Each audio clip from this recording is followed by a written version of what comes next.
Reading for August 8th, entitled, What God Condemns is Not Safe. Obey my voice, and I will be your God, and ye shall be my people. And walk ye in all the ways that I have commanded you, that it may be well unto you. Jeremiah chapter 7, verse 23. The Lord desires everyone to work for his own spiritual and eternal good. This can only be done as we obey the lessons Christ has given. If we gain the eternal reward, we must follow the example of Christ, our pattern, who did good and only good with the Lord's entrusted talents. He cheerfully gave up his life to ransom a wicked, apostate race. But today selfishness, worldliness, pride, and self-indulgence are constantly consuming the means entrusted to those who claim to be Christians. They are misappropriating the money that the Lord requires them to use to bring many sons and daughters to Him. When Christians work as the head of the church worked, they will not be constantly contriving how they can use the Lord's money for their own pleasure. Is it not honor enough for them to be cooperating with the world's Redeemer?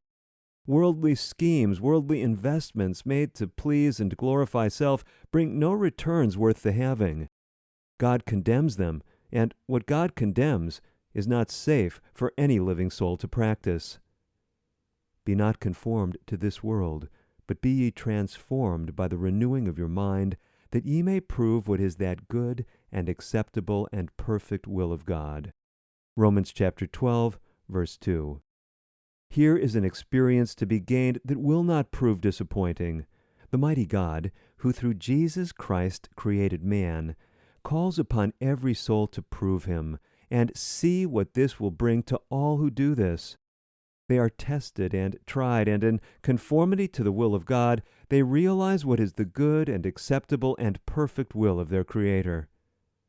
Worldly conformity is hindered and made impossible through obedience to the plain, simple, "Thus saith the Lord." Gospel sanctification and transformation of soul, body, and spirit sends the feet of all such through the strait gate into the narrow way, the path cast up for the ransomed of the Lord to walk in. In cooperation with God, they work as Christ worked for the souls and bodies of their fellow men. The Lord calls upon you to look at these things with eyes enlightened not by worldly advisers, but by His Spirit. Take the word as it reads. Place yourself where the riches of the glory of heaven shall shine before you and behind you and on every side of you, because you are all light in the Lord. Taken from Letter 110, dated August 8, 1899, to a woman of means.